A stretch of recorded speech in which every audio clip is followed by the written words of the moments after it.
Hello and welcome to the E-Assessment Association's 2021 Conference and Awards. My name is Tim Burnett and I am Chair of the E-Assessment Association. Now, this is going to be a virtual event which is going to take place over each Tuesday within June. And each session we're going to start with an absolutely fantastic keynote speaker. We'll also be presenting 8 independently judged awards, very well deserved awards, and we'll be also hearing from 16 different insights from members of our community. So lots of content for you. I'd just like to take a moment to thank our headline sponsor, PSI Services, along with the awards and conference sponsors as well. So thank you very much for that. I'd also like to thank the hardworking judges who've worked tirelessly to ensure that the awards are distributed fairly. Now, if you're watching this video, then you're watching via one of our social media channels or via our live stream page. Now, if you'd like to network, then you have time to change that. As I speak, delegates are settling down to chat ahead of the presentations in our online networking space called AirMeet. You still have time to change your mind. So if you want to meet new people, make new friends, then please go to e-assessment.com/conference/live and select the networking option. If you're going to stay with me, then I'm just going to take a moment just to introduce you to the 4 keynote speakers that we've got lined up this month. First of all, in speaking today, we have Dr. Mary Richardson from UCL. Now, EAA Secretary Graham Hudson caught up with Mary earlier this month to discuss her obsession with assessment and the projects she's been currently involved in. I'm an associate professor based at UCL at the Institute of Education. I'm in the Department for Curriculum, Pedagogy and Assessment. So my little research group forms the assessment bit of that. And we're a very small but perfectly formed group, and we run a Masters in Education and Assessment too. So it's quite an unusual thing that we have going there, and it's got a nice history within the department here. And I suppose I've been in academia. I taught undergraduate for 10 years before the 6 years that I've been at UCL. But before that, I worked in assessment research for exam boards, and I did some work with DFE and QCA. So it goes back quite a way, about 20 years of being obsessed with assessment. It's always nice to be asked to be a keynote, but in particular, I think at the moment, e-assessment, people imagine it's something new, but obviously it has been around for a long time, but we are really beginning to show the importance of what we do now, the relevance of what we do and the value of it. So being able to bring something, I guess, to this conference as well from the academics view, from my particular positioning where I'm teaching people about this is, that's a real treat for me to be able to come along and bring my view and see what people think. As I've just started a project, I'm 6 months into that with Rose Clasham at Pearson, and we're looking at the test takers' responses and interactions with the PTE test of English. In particular, we're just interested at how you understand a test taker's experience of interacting with a computer and interacting with responsive AI technology that goes into their tests. Because there is actually very little about what it's like to be that person sitting in front of that computer. And so I'm attempting over the next couple of years to start cataloguing that and building up a picture for us all to understand what that's like. Mary will be joining us shortly, so please get comfortable as it's going to be an absolutely excellent presentation. Next Tuesday, the 15th of June, Rory McCorkle from PSI Services will be delivering the keynote presentation as part of our celebration of the Champions of Change. Here's Rory to tell you more.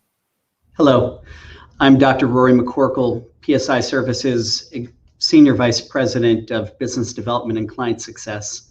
And it's my extreme privilege to be able to join you all for the E-Assessment Awards celebrating the Champions of Change next Tuesday, June 15th.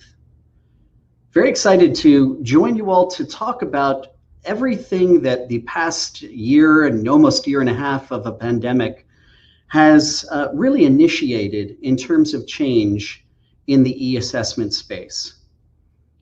We've taken a workforce that was already suffering from a skills gap and watched that gap indeed widen. And a number of organizations around the world have responded to this change in varying ways through both education and assessment to better equip the workforce for this indeed very rapidly changing and evolving world. We've seen organizations create large-scale initiatives aimed at helping individuals to identify a new career space, get trained and ultimately certified so that they can enter that workforce and perhaps leave a career that does not exist in the time of the pandemic behind. I'm incredibly excited and look forward to the discussion and sharing this information with you, as well as hearing from you all on your observations during this time, the programs that you've seen that have been transformational and innovative, and indeed celebrating our award winners. Look forward to seeing you on the 15th of June, and thank you very much. Thank you, Rory. This looks really exciting. On the 22nd of June, we welcome the 2019 Lifetime Achievement Award winner, Eric Shepard. Now, Eric specialises in talent transformation and use of technology, and here's just a short insight following a chat he had with Graham about what he's going to be talking about. As many of your audience will know, I stepped down from looking after a multinational assessment company called Question Mark. And then the following day after stepping down, I thought, what do I want to do when I grew up? And realized that I really wanted to better understand mindset and skill set and how that would come together to help organizations perform. And that led me to build the talent transformation pyramid, which kind of helps people understand how things like personality and emotional intelligence and physical and cognitive abilities support their competence and competencies. So as this has evolved, I've realized with the fourth industrial revolution coming along that we have to understand ourselves better, understand others better. So I'm now involved with groups that are helping define competencies, which used to be really difficult, but now with machine learning and artificial intelligence and natural language processing is becoming easier. And I really feel that competencies underpin not only certifications and assessments, but also the education process and employment processes. And so I'm working on different initiatives to help kind of join up the different communities and using competencies as one of the languages for that. We're really looking forward to that and hearing once again from Eric. Now, finally, Charles Fadell will be talking at our event on the 29th of June. Now, here's Charles chatting with Graham again about his background and why he's excited him in the world of assessment at the moment. I studied electrical engineering and physics, but over my career, I transitioned from technology to education policy. And about a decade ago, when I left Cisco, I started this center to redefine the what of education, not just the how. In other words, the what has been lagging quite a bit because what's on the docket that we teach kids is still very, not very relevant at times. Furthermore, assessments matter enormously to me because unless we fix assessments, we're not going to fix the rest of the behavior. In essence, assessments are the scorecard. And in the corporate world, as in any human endeavor, the scorecard drives the behavior. So if we keep the same scorecards, we're not going to change education in any significant way. Now, I hope that all sounds exciting. We look forward to you joining us over the next few weeks. Coming up shortly will be the CEO of the Assessment Association, Matt Wingfield, to open the first event. I look forward to seeing you myself personally on the 15th when I'll be chairing the event with Rory. Thank you and enjoy the rest of the conference and awards.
Hello and welcome to this, the first of our 4 e-assessment award ceremonies through the month of June. Today we'll be looking at The Future Is Now, looking at formative and summative assessment approaches, awarding prizes to the winners of those 2 categories within the e-assessment awards, but also hearing from Dr. Mary Richardson, as you've just been introduced to via the little intro video that Tim has just played, who's going to be talking about the use of AI in assessment today. And then later on, we're going to have a panel discussion with a range of experts from the area of assessment, chatting with me about formative and summative assessment and how that's been evolving and changing over these last few years. And of course, more recently, how the pandemic has impacted the delivery of both formative and summative assessment.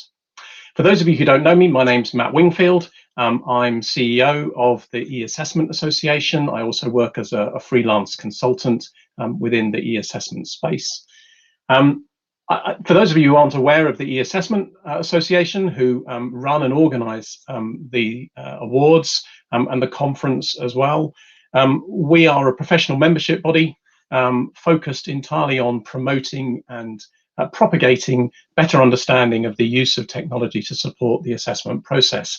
We've got about 2,500 members now from all parts of the education sphere, from schools, colleges, universities, work-based learning, professional learning and enrichment, CPD, and also from all around the world. We have become, over the last few years, a truly international membership body. So if you're not already a member, please do think about joining.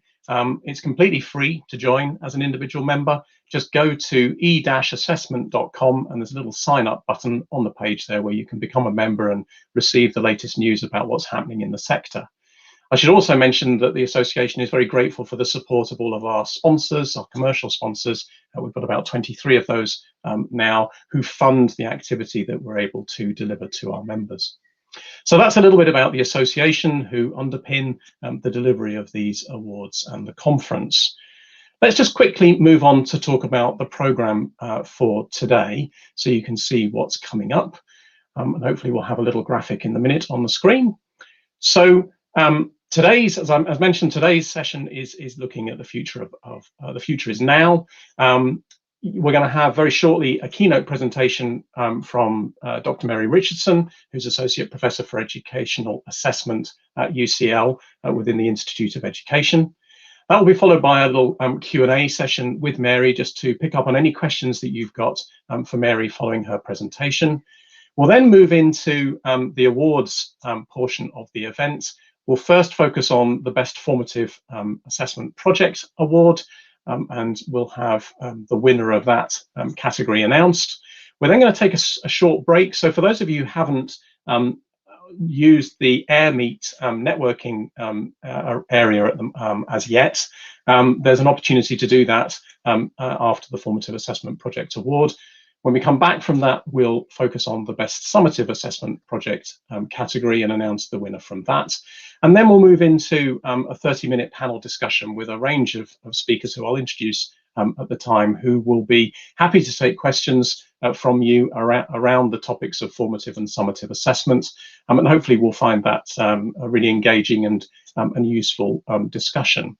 And then we'll wrap things up at around 4:45 with a networking session to close the event off in the AirMeet platform that will run until about 5 o'clock. So that's the programme for the day. If you do have questions for any of the panelists or for Mary after her or during her keynote presentation, please just use the chat facility in the platform that you're watching this presentation or this event on. We've got people capturing all of those questions, and then they'll feed those through to me so that I can put those to the panelists or to Mary.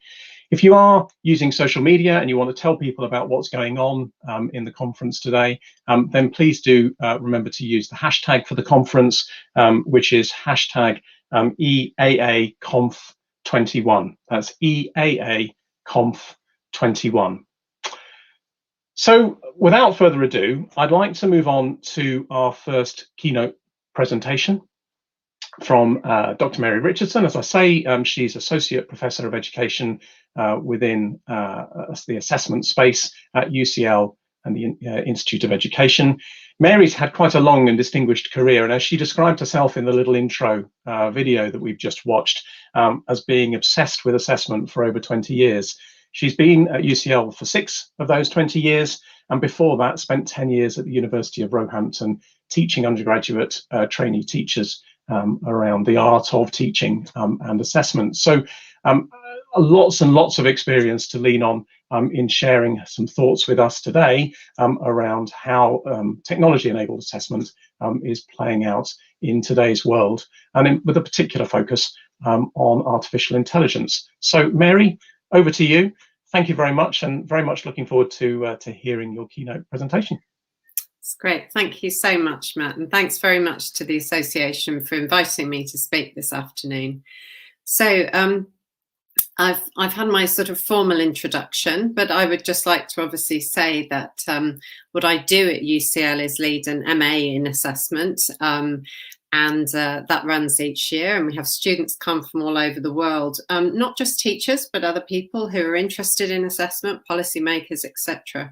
So you can find out more about that via the UCL website. Please feel free to contact me. I love to talk about assessment, you know, given my current obsession, and I also love to tweet about it too. So that's my Twitter name as well there. So when Graham and Matt contacted me and said, are you interested in doing a keynote? I said I would love to. And we were talking about this idea of the future and the fact that actually in terms of e-assessment, the future's already here.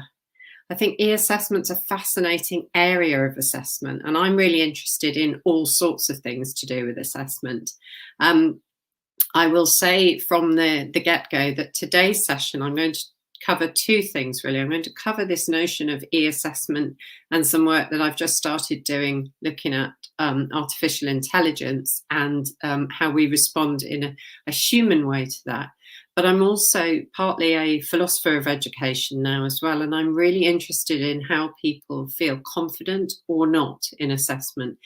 And that has been obviously an amazing thing to be interested in over the past year and continues to be so. So there's a couple of things here that I'm going to look at, but I think they're also inextricably linked actually. And I think it doesn't matter whether you're an assessment technical person or an academic or a student or a parent.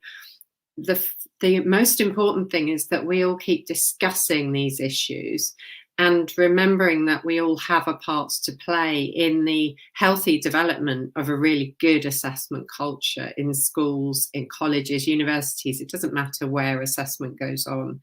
It matters that we do it well. And in particular, that we use new and emerging technologies in ways that are so that can be so beneficial and so useful to both teachers and learners.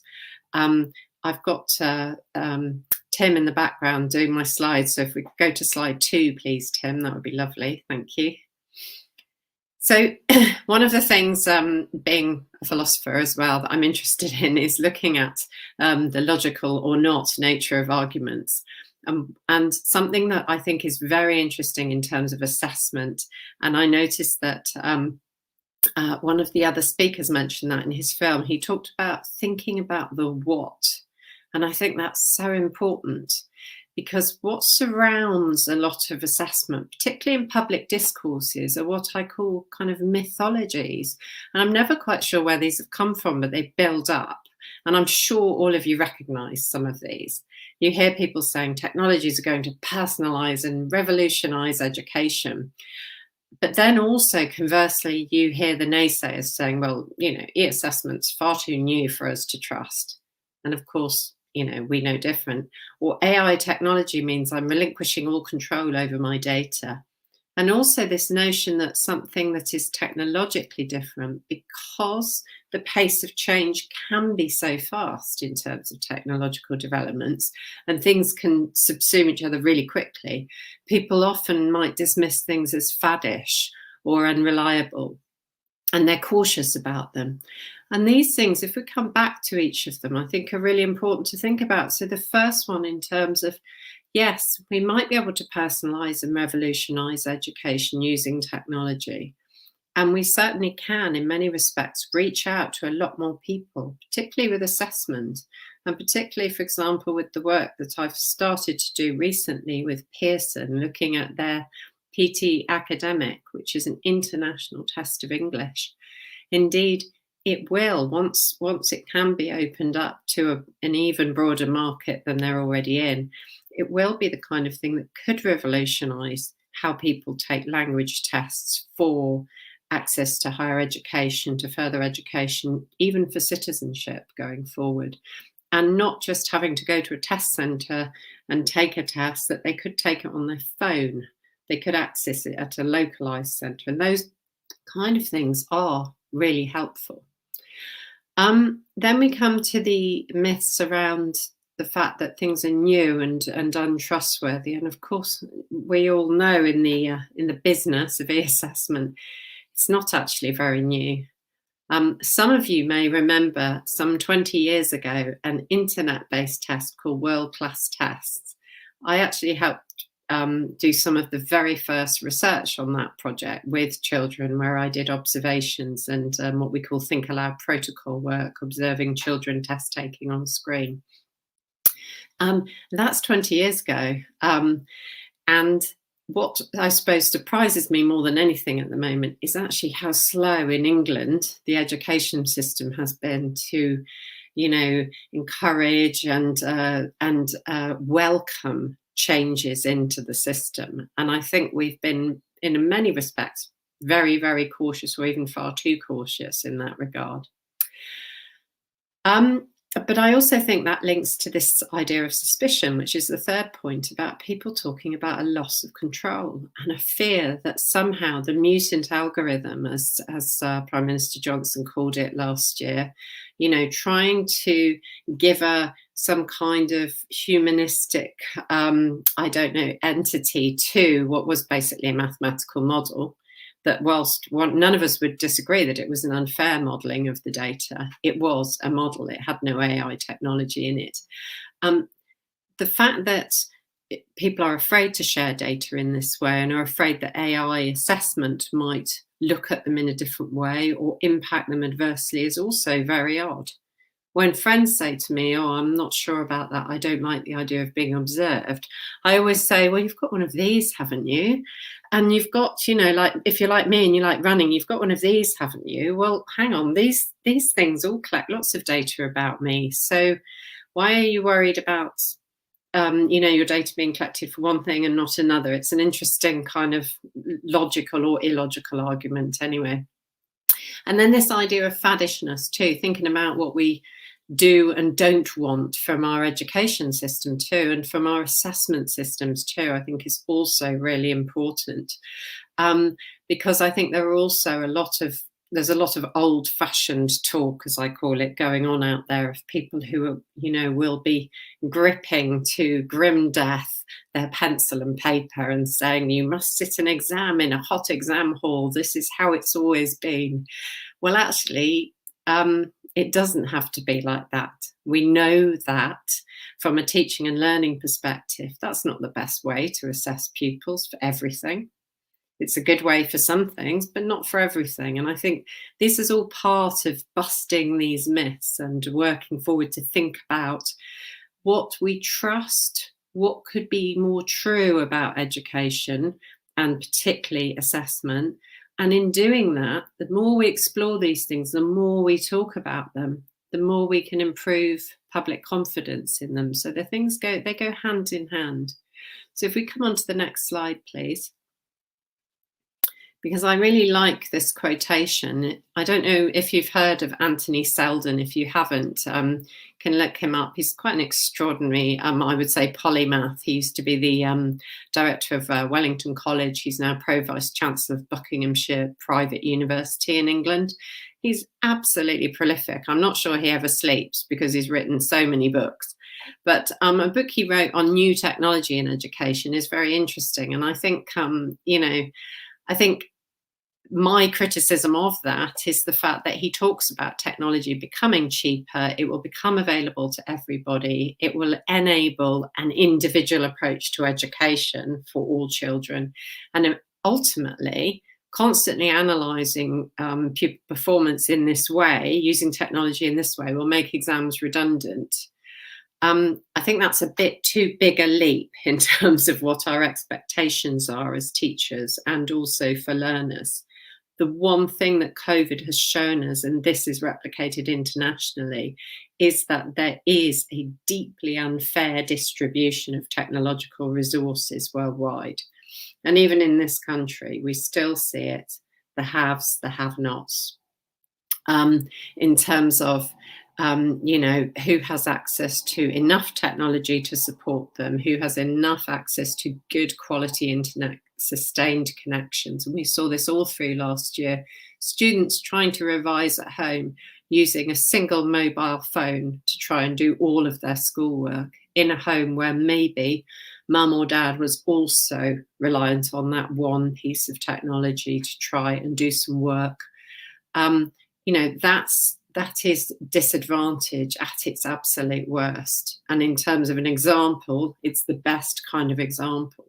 And until we can really think about how we level the playing field and how we enable people to have, equitable, truly equitable access to the right kinds of technologies, I think we need to tread carefully about saying what we are offering to everybody.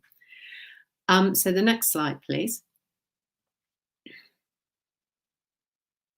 Thank you.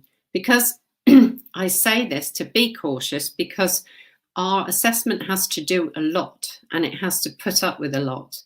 Obviously I am an academic, but I come from a policy making background too, and that, and teaching and working in schools background. So as far as I'm concerned, assessment isn't something that happens at the end of learning. It's not something that's just attached onto it. It's part of everything we all do. Whenever we're learning things, we're also constantly assessing ourselves, not necessarily in a formal sense, but it's going on. And what feeds into that, and what you need for a good recipe for achieving well and for understanding and developing learning, are those factors of motivation, equal access, good resources, and good levels of engagement. And that's what, those are the things that really help a learner progress. And so if we have the next slide, please. So I have raised a few questions here because I think there are things that could come out in the panel discussion, but also things that I think are really important when we talk about using technologies in assessment. One of the things that people often say to me is, apart from, I'm afraid of my data being misused, they also say, well, hang on, aren't these things really easy to cheat on? So one thing I often do is turn the argument around and say, why do you always start from a position of mistrust? I'm not being naive. I know that students try to cheat. And boy, I've seen some amazing examples in recent years of students doing all sorts of quite extraordinary things to assignments before they upload them. And it is getting quite sophisticated, but the majority of people don't do that. And I think we need to talk a bit more about the way that we want to assess what we want from students to try and actually head off this notion of cheating, because the more we talk about cheating and the more we mistrust people and the more we kind of hold them to account, it is actually in many cases a foregone conclusion. People will try to beat the system, or if they feel under great pressure and stress, which is what often happens in schools, you will find instances of cheating because people feel so pressured. The other thing is thinking about the competitive nature of assessments. What are they for? What do we want them for? Are they about learning, or are they just about some form of competition? I do hear some people say, well, we have to say it's not a competition. Well, actually it is. That's what happens in schools. I'm not saying that's right, but I think we have to remember our part in this is that we are enabling part of the competitive kind of ethos that runs through education. And we have to remember, what our part is in that. And can we be part of making a change? Is that what learners need, or is that what they want? Do they want those grades only, or is it that they actually need something else when we're assessing them? Do they need something more? And coming up are going to be awards for things like formative assessment. And that's about improving learners' understanding, improving how you learn and how you think about the world. So again, as e-assessment people, I think we need to think about this quite carefully. And on to the next slide. I don't claim this is the silver bullet, but it's one of my proposals. I'm just finishing a book on the issues of confidence in assessment. And one of the key things I think is about literacy. If you help teachers to be more literate about assessment, they'll be much more confident. If you help candidates feel literate, they will also feel confident. And if they know and understand what they're doing, that will help them. They obviously have to do some revision too, to be fair. It's not just enough to know. They've actually got to put the hours in. But the other big area, I think, is literate parents, teachers, and the public. In the last year, I've never seen so many instances where I've thought on social media, in the news, I've heard them on radio interviews, I've done all sorts of things from people where I've just thought there is no basic knowledge of how assessment systems work. And I think that our students and our teachers deserve a lot better. And I think that in terms of how we use technology and how we encourage people to do that, again, is about improving literacy. If we can come to the last slide, just to finish. In doing that, if we enable literacy, we free people to be more confident to experiment with things, to think about them, and to challenge those ideas. And this paper, you can download this paper, it's free, it's open access. Hooray to everybody. It's with myself and Rose Clesham, and we've looked at the kind of things that people are fearful of in educational settings in relation to change and in relation to the use of new technologies, particularly artificial intelligence. As Matt said at the beginning, if you would like to get in touch, please do. Feel free to email me. I'm always happy to talk assessment 24/7. And I would like to say thank you very much to the Assessment Association. It's an honour to have been asked to speak today. Thank you.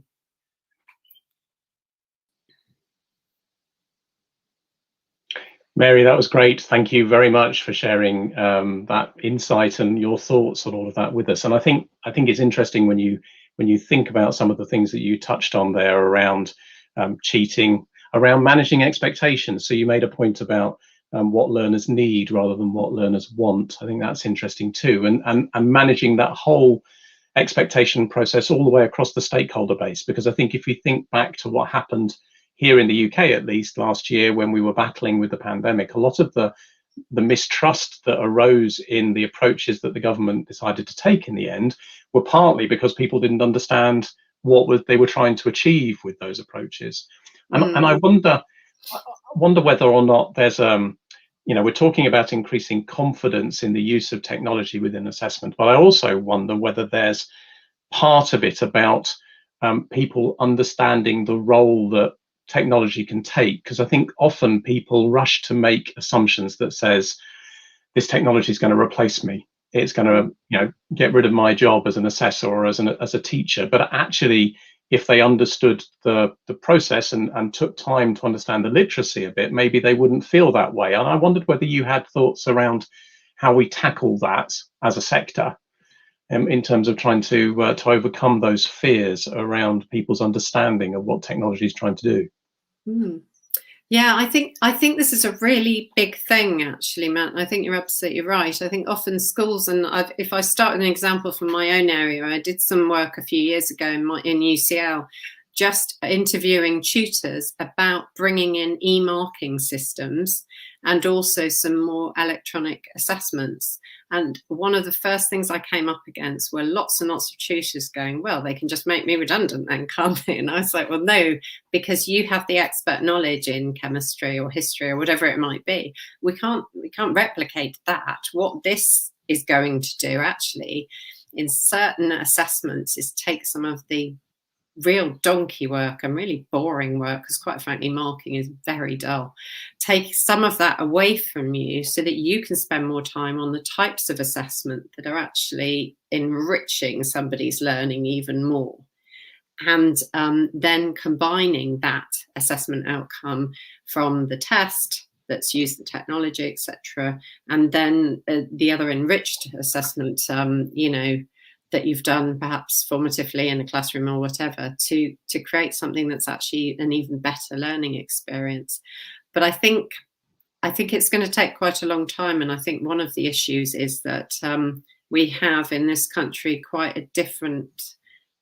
we have lots of different sets of teaching people how to educate people and how to assess people, and it's really hard to make sure that you can get all of that information to everybody. And I think that's potentially one of our biggest challenges going forwards, as to how you educate the educators about this.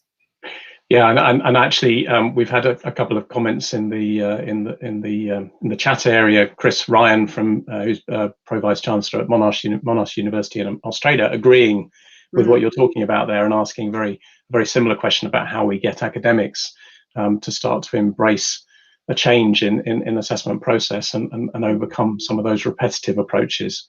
I think that's key. I think it's interesting that we often distinguish, and I noticed you were trying to bring them together in your presentation. We often distinguish educational learning from assessment. And I often wonder whether that's part of the problem too, that people don't see them as joined up. They see them as very separate things, and that teaching is something that you take part in, or learning, sorry, is something you take part in, and assessment is something that's done to you. Yeah. And that often disengages people. And again, the whole literacy piece might feed into that, mightn't it? It is. I think the language of this is absolutely vital. It's one thing we're very strict on at UCL, actually. We don't use the term teacher training. We use the term teacher education in our department. So none of the people who come to us to learn how to be teachers are trained. They're educated, and we're all quite fussy about that. And it sounds odd, but actually it makes people think differently about it. And we also talk about, we say to them in their education, you are never delivering lessons, you are never delivering assessments. That's what people do with your groceries or whatever. That's what delivery is. You are educating people, you're presenting things, you're challenging people. And actually that's a big part how we change our language. And I think a lot of that is used, that language of delivery, of kind of consumption is now being used more broadly. And in a way, we as educators, and in assessment in particular, we have to claim back some of our language and say, well, hang on a minute, it's not all one thing. You know, when we assess, we're not necessarily talking about someone taking an exam. We might be talking about a piece of really rich formative assessment, or we might be talking about a test, or whatever it might be. Yeah. Yes, I think it's people understanding the different forms that assessment can take as much as anything else, isn't it? And it's interesting also, there's another comment here from John Norris from the Chartered Insurers Institute, talking about how assessment literacy is key, and we need to be transparent with learners about why their assessments are being checked for plagiarism and cheating, which I think is it is about, as John says there, it's not about trying to catch them out, it's about educating them so that they can understand why it's important in the context of that. And I wonder whether that, just one final question for you, I wonder whether whether you have any thoughts or advice on how we take the propagation of this assessment literacy to other contexts, like professional learning, from the where John was talking about, from the CII, from schools-based assessment. So assessment at scale. How do we get people to embrace and understand the assessment process and the literacy of that process when you're talking about things at scale rather than just within one institution or whatever? Do you have any thoughts or advice for people on that? I do. I mean, I think if I had a magic wand, what I would like to do is to be able to create a kind of national, an actual national campaign of education, about education. You know, just as you have national campaigns on health, I think that these things are so high stakes, they impact our lives so much. You know, we cannot take away from the fact that exams, the high stakes exams we take in our lives, have a big impact on our lives and have a big impact on driving us And I feel that they are deserving. I feel our education systems and what comes out of them are deserving of that kind of marketing. But the place we can start this is in teacher education courses. We need to spend more time and money in helping educate teachers about assessment and how to do more of it. And then kind of that can help with some of the trickle down. But if I had an unlimited budget, I would do it big scale and I would make it a big campaign. Yes, yeah. And we could carry on talking about this for a long time, but unfortunately we don't have the time. We must move on, but thank you very much again for sharing your thoughts with us. There were some other questions which you've not had time to come to, but we might be able to pick up some of those in the panel discussion later on, which I know you're joining us for again. So thank you again, Mary, and we'll now move on to the first of the award categories.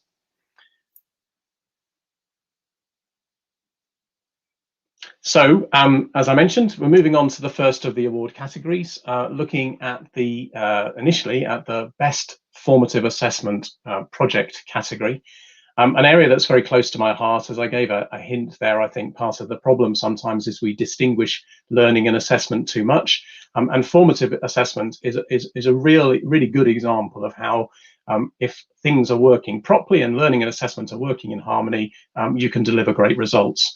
We're very grateful to ACER UK for sponsoring the Best Formative Assessment Project Award this year. Without their sponsorship and support and the support of the other sponsors of the awards, we wouldn't be able to put on the ceremony. And at this point, I'd like to introduce to you, all of you, to Dr. Desmond Birmingham, who's the CEO of ACER, who's very kindly agreed to introduce us to the finalists and announce the winner of the award for the formative project category. Desmond, over to you. Thanks, Matt, and thanks to the E-Assessment Association for organising this event. It's a shame we can't all be together, and I'm sure we're all going to be missing the dinner later on this evening, but it is wonderful that you've been able to bring together people from all over the world for this event and for the events in the coming weeks. ACER, for those that are not familiar with us, is one of the largest of the world's education research organisations. We have over 400 researchers and experts working particularly on assessment as well as other forms of evaluation around the world. ACER was proud to be part of the original research to design and develop the PISA assessments, and we know the impact that's had around the world, and we continue to talk to and work with the OECD on future developments of that. We, like many people on this call, I'm sure, have had a difficult year, and I think it has been very interesting, as Mary has said, the challenges and the way the education system has responded to the challenges of the pandemic. We have ourselves as a company been proud to win an Investors in People Silver Award during this pandemic period, and we took that as a reflection of how important it is for us to continue to invest in professional development of our staff, even in these difficult times. And in Australia, our colleagues there won the award of one of the best places to work in Australia from the Financial Review program BOSS.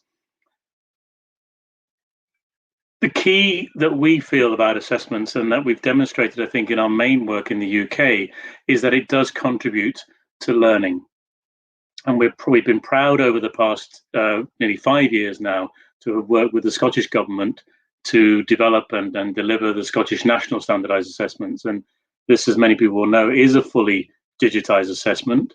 It is designed explicitly to help the teacher identify the strengths and weaknesses of the children in the classroom, and it is therefore helping them to improve their learning.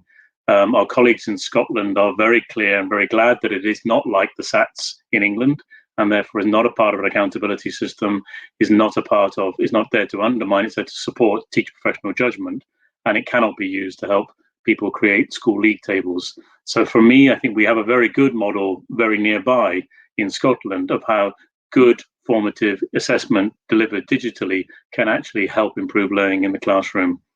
We've built on that as a company by piloting and launching recently the Scottish Online Formative Assessments, or SOFA as we call it for short, which is there to help schools use in the years in between the national assessments.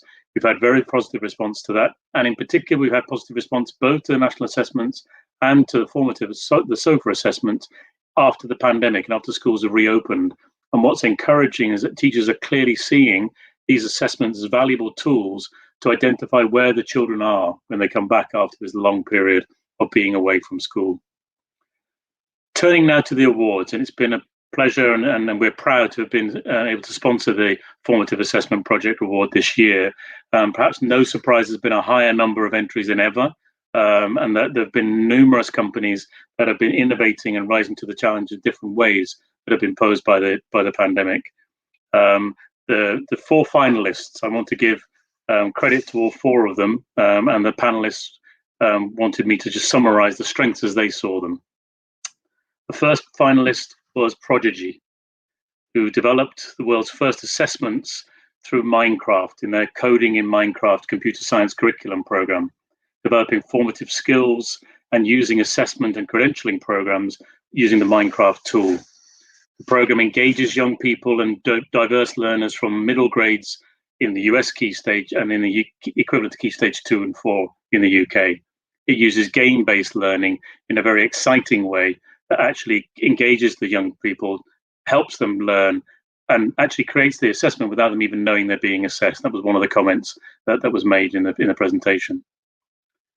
The second finalist was Measurement Incorporated, and with their product Am I Right, which is a web-based automated writing evaluation system that helps facilitate the teaching and learning of writing by providing students with automated scores and feedback on the key aspects of writing: development of ideas, organization, style, word choice, sentence fluency, and the conventions of writing across all the different multiple writing genres. Am I Right promotes the writing improvement while engaging the students' interest and enables students to submit responses, get immediate and meaningful diagnostic feedback and scores, explore instructional tutorials, and utilize peer review. The third finalist was Examplay EduTech, a technical platform that gives intelligence to teachers on the stage of learning that a student is finding difficult to master, whether it's comprehension, knowledge, application, analysis, synthesis, creation, or evaluation. And with this intelligence, the teacher can then immediately help the student with targeted and correct intervention and help the student master the subject matter more easily and faster. And then the last finalist was Read Labs, and Read's IE was able to predict with 98% accuracy within less than 10 questions the score a learner would achieve normally in the 2.5-hour test, using the test of English for International Communications as an example. Based on this feedback from the app, the student could then select their study options and develop their own formative learning plan, looking at their strengths and addressing their weaknesses. The panelists felt that all 4 finalists really demonstrated great innovation and creativity and really wanted to give credit to all 4 of them.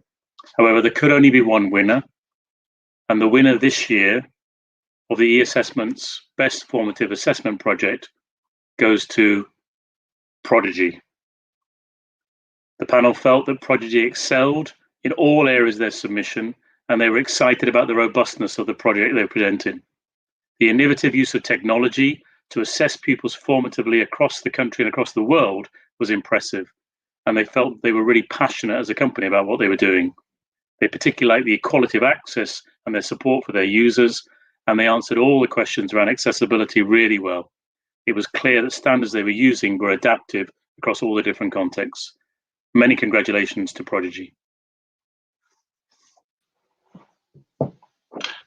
Thank you very much, Desmond, for that, and many congratulations to Prodigy Learning for their lovely win there in the Formative Assessment Project Award. And thank you very much, Desmond, for all the support that ACR give both the association and, in this particular case, for the support for the Best Formative Assessment Project. So thank you very much.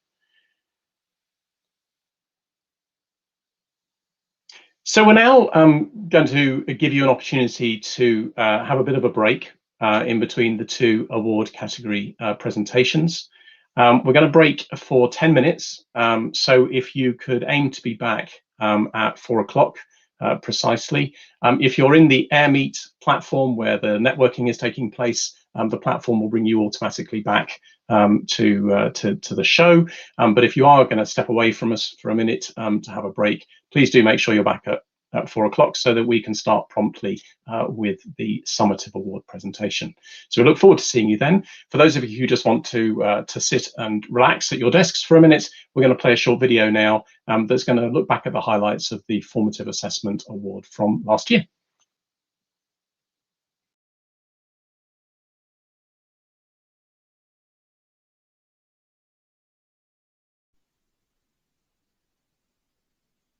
I've got a couple of questions which I thought might put to each of you or each of the groups of you. So I think this is starting to diminish. I think more and more it is, but you're still seeing pockets of resistance from teachers who see technology as a threat. I think particularly as soon as you mention the word AI or artificial intelligence, people get resistance to it. And I just wondered what each of you might say to those teachers to try and reassure them that actually the technology is there to help them. Dan, do you want to start?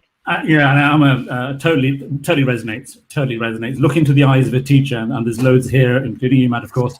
And have to look into the eyes of a teacher and say artificial intelligence without giving them context. Why would they not be afraid?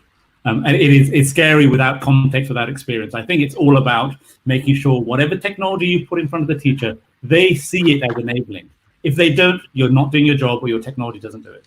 And the reality is, it's not the teacher that needs to change their opinion as much as the way the EdTech providers need to present it.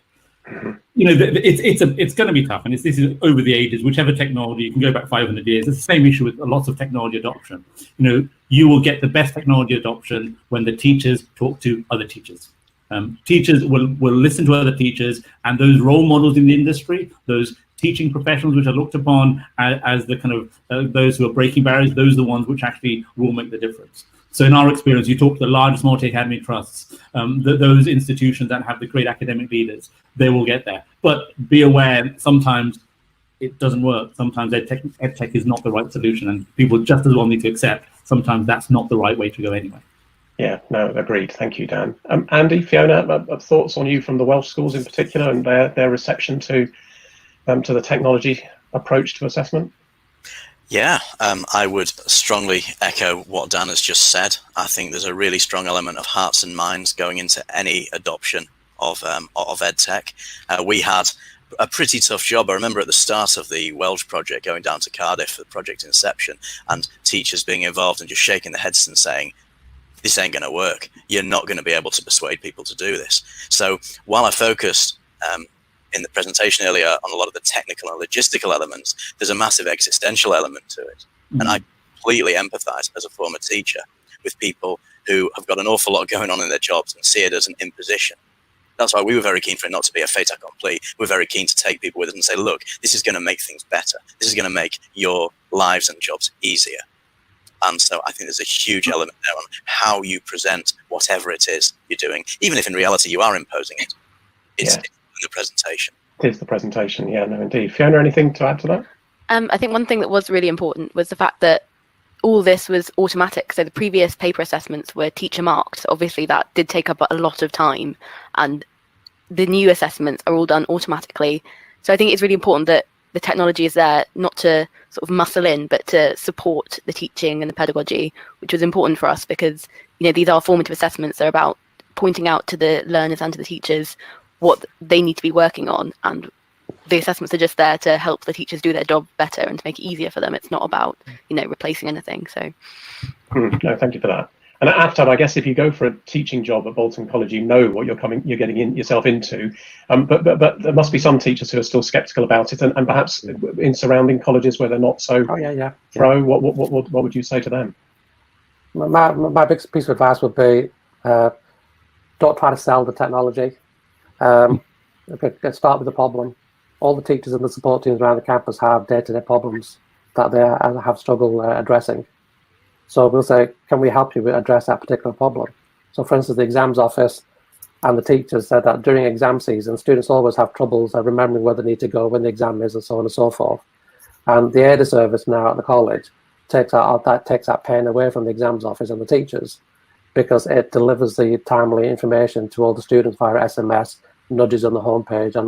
And if students are asking the computer when their exams are, then it gives them the answer that they need.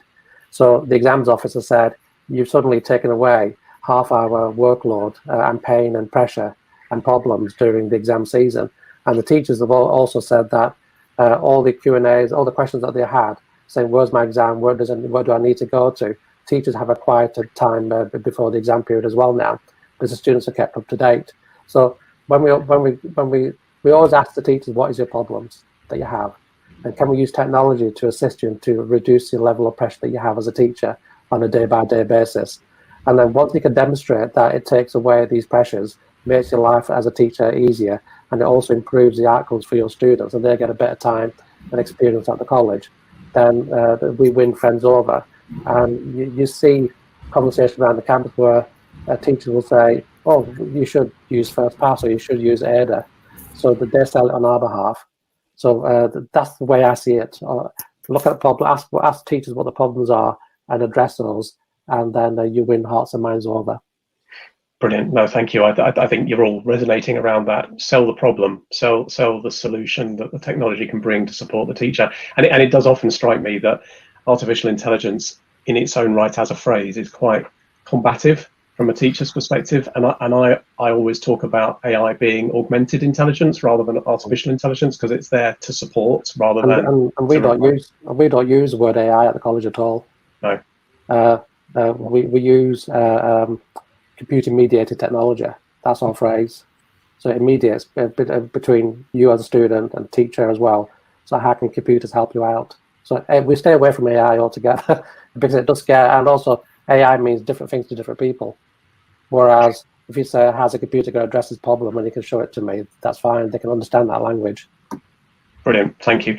So a question's come in from the audience. So this was specifically directed towards Alpha Plus, but actually I think it's something that many of you might have some thoughts on. So as long as you don't mind, Fiona, I'll open this up a little bit. So it says, successful rural delivery used to be the last mile of e-assessment delivery. With the tech proven, what remaining objections does the e-assessment sector need to tackle, answer, and promote? So where's the problem shifted to, I guess, from the last mile delivery piece to other things? Thoughts on that? Andy, do you want to start us off? Yeah, I don't think that the problem has been entirely overcome yet, and there is still a disparity in terms of broadband connectivity and IT infrastructure. There's an urban-rural split to some reason. And that's probably across the board everywhere. I think in Wales, I know that Welsh Government have put in an awful lot of infrastructure development to try to prevent that from being an issue. But I still think it's in play to some extent, and it's a gradual thing. It may be the last mile, but it's a journey that we're still on. And if you're going to truly get parity across the board, you need that infrastructure to be equally for everybody.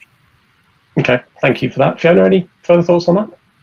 I would say that going back to what we were saying before, the last hurdle is getting people on board, getting buy-in from teachers and learners and parents. And once you have the support from the community of what, how technology can help them and how we can solve their problems, and once you have the buy-in from the teachers, it'll make it a lot easier. Indeed, indeed. Dan, anything to add in your experience? I think it's around, for us, it's always been around the device issue as well, just as well as the connectivity issue. Rural and also certain coastal towns have such a high proportion of pupil premium that assuming that they have devices at home is a mistake all the time. Assuming that there's devices one-on-one for students. COVID is a great example where there may be a device at home, but if there's 4 children at home or 3 children at home, they all can't have the device all the time. So I think there was that challenge. A lot of ed tech now is getting used to low bandwidth, but I think it's getting better, but it's not solved yet. Okay, thank you for that. And Aftab, any last thoughts on this one? No, back on the sentiments there. My bit around last mile is also around reimagining things. So at the moment, when you speak to education leaders, teachers, mums and dads and students, they're very conversant in traditional legacy services. And they need to start seeing the world in a very different, fundamentally different way, how to do things. The technology platforms, the way you can combine them and put them together, gives you new products and services that weren't envisioned before. So it's part of the last mile really is to say, well, how do we break out of this box where over the last 20 odd years we've been used to certain technologies and certain platforms, and how can we actually reimagine the world so that it behaves in a very different way? so that, yes, the rural mums and dads and children can also get those services as well. So I think we need to start seeing services in a fundamentally different way from what we're used to right now. But that's going to be quite painful because we're so used to, we've got a lot of traction right now in terms of using this platform, that platform, and you're thinking, guys, there's another world out there that you're not seeing.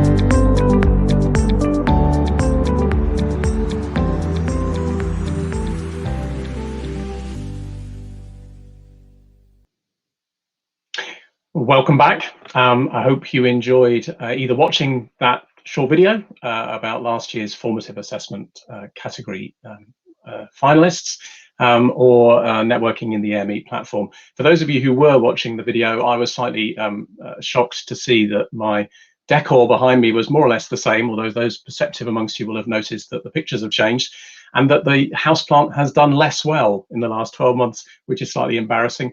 And I'll be taken to task on that by my wife, I suspect. So, but without further ado, I'd like to move on to our next category. This is for the Best Summative Assessment Project Award, which is very kindly sponsored this year by TCS ION, one of the association's main sponsors. And I'm delighted to introduce you to Viral Shah from TCS ION, Head of Products, Engineering and International Business. Viral, over to you to take us through the finalists and announce the winner of the Best Summative Assessment Project. Thanks, Matt. Good evening, good afternoon, everyone. My name is Viral Shah. I'm joining from Mumbai, India. I'm from TCS Tata Consultancy Services. As part of TCS, I head Products, Engineering and International Business for TCS ION. TCS ION is an education-focused business unit as part of TCS. And we are a large products and platform organization specialized into assessment, marking, learning, and business process management. We have vast experience in conducting nearly 250 million candidate assessments worldwide. And hence, as an organization, we have always encouraged new innovation in the space of technology and assessment. We have seen several academic institutions struggling significantly last year for the summative assessments. Still, many of them have reached the summative stage, but they are not able to conduct the examination. There are many challenges related to infrastructure, awareness, use of technology, confusion on whether they should go ahead, they should not go ahead with e-assessment. We have helped large number of institutions last year and this year in crossing this stage by educating them, working with their teachers, administrative staff, providing them state-of-art technology in unique managed service model, and conducting their summative assessment. So with this brief introduction of TCS ION and myself, I would like to introduce the most awaited award category, summative assessment. We as TCS ION is glad to sponsor the summative assessment award category this year. And being an assessment technology provider, this subject has been very close to our heart. And we are very excited that to see that the innovations in the field of technology and process, which will make assessments which will take the assessments to the next level. This award category this year have received an impressive number of participation this year, with entries pouring from India, South Korea, South Africa, Australia, and UK. And our judges really had a tough time in selecting the best amongst the entries. 3 projects from the very diverse fields were selected as this year's finalists. You can see it on the slide. Explore Analytics, Monash University, and University of Pretoria. All 3 projects were extremely impressive, while 2 of them demonstrated the complexity of modern-day assessment projects. After a little more probing, judges felt that they had the potential to be very strong contenders in other categories. And our winner today established themselves as a strong example of summative assessment, and our judges were unanimous in their decision for the winner. Let us first watch a short video before the winner is announced. This video has been recorded by the chair of panel judging the best summative assessment project this year, 2021, Patrick Courts, consultant and director of International Skills UK. May I please request video to be played, please?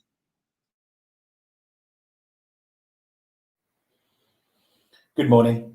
I'm Patrick Coates, and I'm delighted to have the opportunity to be able to be involved in the Assessment Awards again this year. I'm the lead judge for the best use of summative assessment, and I've been working with my fellow judges, Emma Beattie, Martin McCain-Bremner, and Peter Alston. I've always enjoyed being involved in the AA Awards. It provides an opportunity to see a range of solutions from both large and small organisations, and to see what is happening in both the UK and abroad. Whilst I've been involved in global assessment for the last 30 years, it's all too easy to become very UK-centric. So this year has been no exception with regards to global coverage. We have Lexplore, the UK division of a Swedish company, the University of Pretoria in South Africa, and Monash University in Australia. So the three submissions we have, and this is not in any particular order. So Lexplore is a tool that uses eye tracking technology combined with AI and machine learning to deliver rapid assessments in both primary and secondary schools to deliver objective results on a child's literacy. By measuring when, where and how a student's eye move in relation to the words they are reading, quickly analyses their skills across key reading components, determining their attainment, and highlights potential barriers to literacy in a matter of minutes, and also helping to identify reading difficulties and optical challenges that might often be missed. The University of Pretoria, whilst work has been going on in online assessments for a while in South Africa, usage has increased with the impact of COVID on the education system. The integrity of online assessments has, however, presented a challenge for lecturers and universities without scalable remote proctoring solutions. The result of this has been that online assessments are usually not invigilated, which provides opportunities for collusion and unauthorized communication amongst students via applications such as WhatsApp. So by using a university-developed messaging tool, rather than stopping working collaboration, it has actually been encouraged with the instant messaging embedded in the assessment processes and students encouraged towards problem solving in an assessment setting and replicating more realistic work environment. So their interaction is marked as well as their responses. Monash University. Over the last 3 years, Monash University has been developing their internal system for online invigilated electronic-based assessments. Whilst Monash did look at commercial platforms, they wanted to have something they had control of, and basically they created an organisation within the university which covered all departments. They are now in a position where all exams have been replaced by online invigilation, so no more paper and pencil at all. Whilst naturally not intentional, this has allowed Monash to maintain operations during the pandemic with entirely an off-campus delivery in both Australia and overseas locations, with students using their own devices. And then AI tools directly supporting invigilation, ensuring exam conditions are maintained. So I look forward to joining you all at the awards, where we will find out from Lexplore, the University of Pretoria and Monash University, which are the winners of the Best Summative Assessment Award. Thank you very much and goodbye.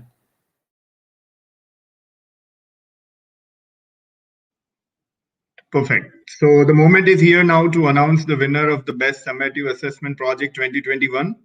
And the winner is Monash University for their project E-Assessment Delivering Authentic Assessment at Scale. Congratulations, Monash University and the entire team behind it.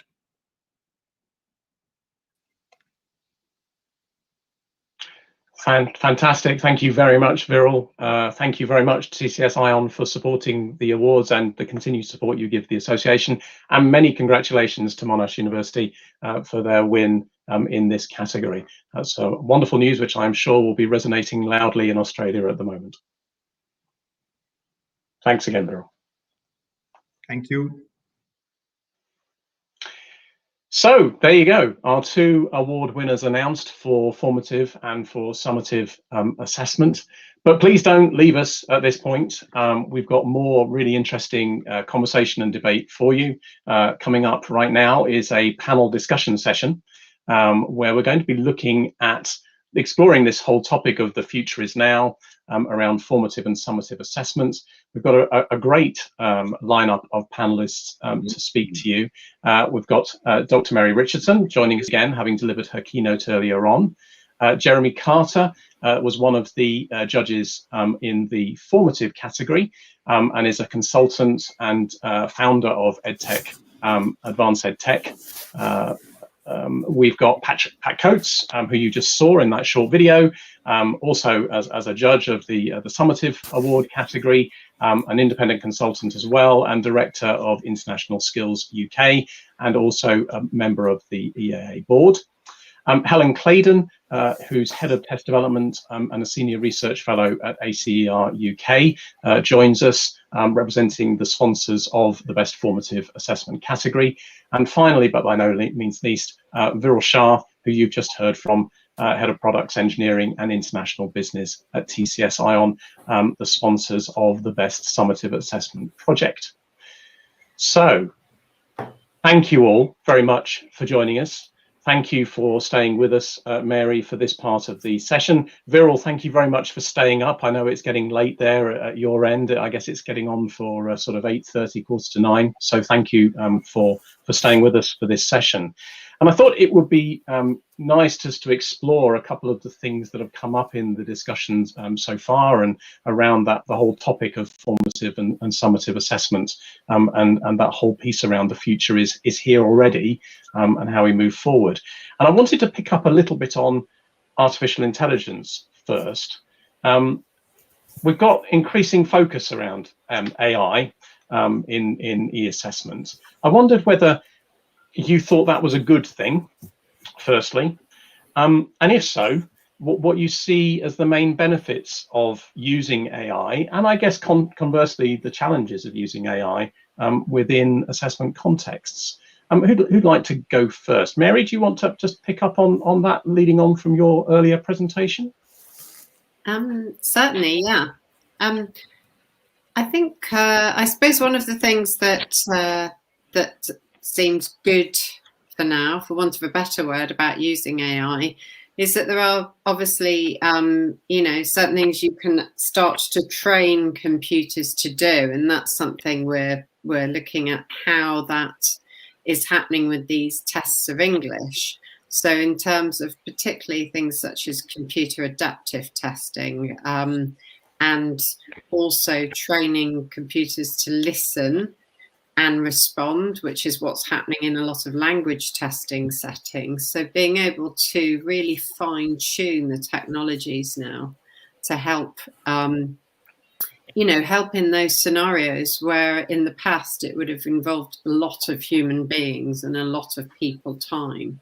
You can actually take people out of some of those equations. And also, I think one of the things that I've certainly learned from conducting literature reviews in the last few months, looking at AI in assessment, is learning from the medical sector. What we're learning more and more, particularly in the use of analysis for actually predicting illnesses, looking at diagnosis. AI technology is actually starting to beat human beings in some cases, being more accurate in its diagnosis. And so I think there's aspects of that I think are really helpful and potentially could be really useful to us going forward. I think it often comes back to what we use, what we've talked earlier on, or you've talked earlier on about people's understanding of what you're trying to achieve. And it is about that, isn't it? It's about how you're trying to use the technology and making sure that you're using it to do things that are helpful to people, like doing the heavy lifting and of data sorting and that kind of thing. Has anyone else got any thoughts or comments on this particular piece? Pat, you know I've always got an opinion on everything, Matt. So, yeah. I mean, I noticed in the previous awards there was with labs, and I know they're using AI, other organisations are as well. So it's here now, and it is going to be used. I think it's not necessarily a panacea that's going to solve everyone's problems. So I think if it's used in the right way, as you just said, Matt, to solve the problems that are relating to large volumes of data. NLP improving, making it easier for people to be able to do things that perhaps was more difficult before, whether that's essay scoring or it's just writing items. Even I know there's other organizations that are helping item writers to write good items using AI, etc. So there's lots and lots of different ways. It's just a question of making sure it's used properly. But I think part of the challenge is that it's become a bit of a buzzword now, AI, and a lot of organizations say, hey, we're doing AI, and it's like, well, are you really? And unfortunately, it's very, very difficult to differentiate between AI in terms of, is it really AI and what's good AI and what's bad AI? So it's a very, very important area, and I think there's probably going to be a lot more of it to come. Yeah, and I suppose that's important, isn't it? Because if people have a bad experience of AI because their experience of something isn't actually really AI at all, but they don't realize or differentiate that, then that has a negative backwash on everything else that we're trying to do and to move forward. Any other thoughts on this particular topic? Jeremy, you look poised. Yeah, I'm poised. I mean, in terms of good or bad, I think it's with anything related to the context of how it's used. And like you said, Matt, if it's used in a way that is relevant to the assessment, then let's explore it rather than with anything technology based, using technology for technology's sake.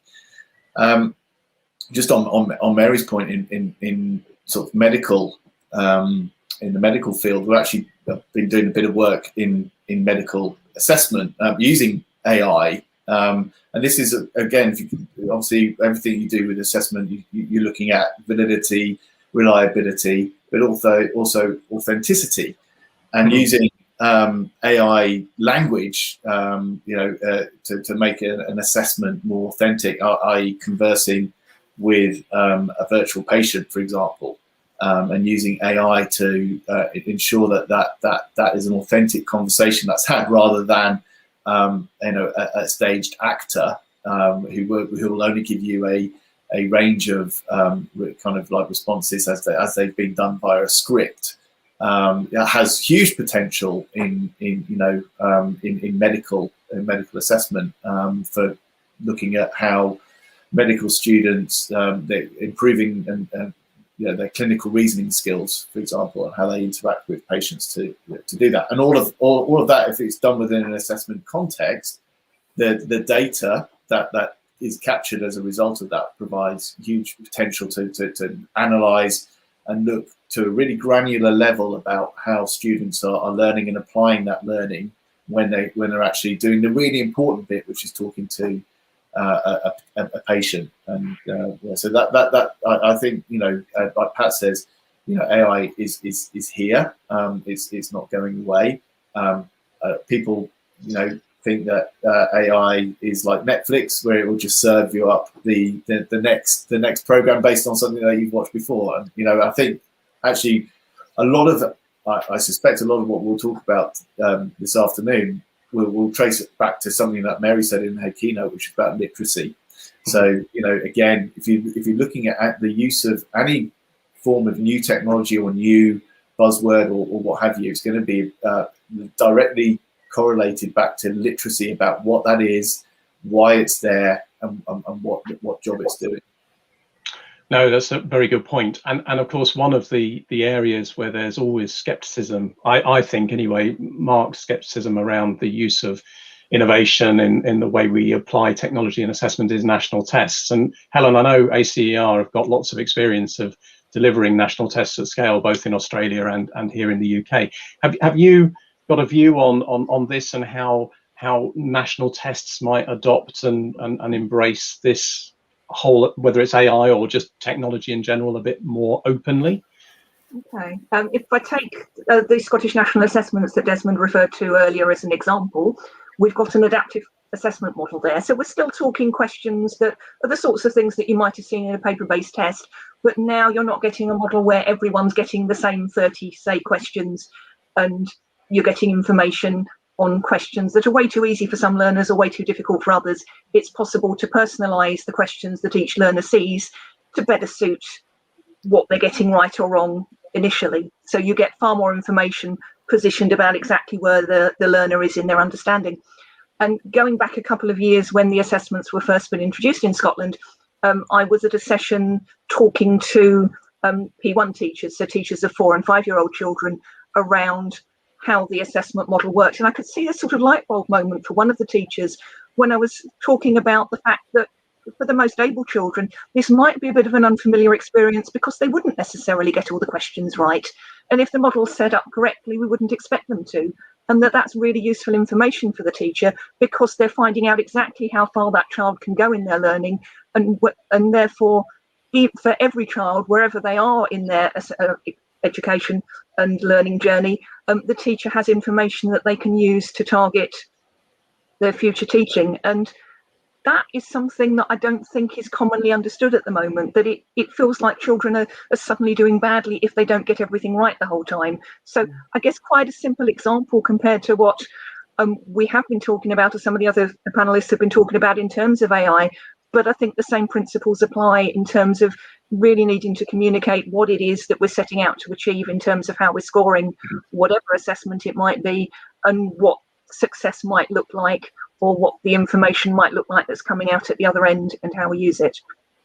And I guess there's a big cultural aspect to that expectation management piece, isn't there? Where national tests in particular have always been seen as summative, and the reality is that they're starting to change and not just be summative, be formative too. And so your points there, Helen, play to that, I think. And I'm conscious also that AI and technology has one of the big benefit potentials is in supporting really large scale assessments. And Viral, I know TCS are involved in quite a lot of very large scale assessments.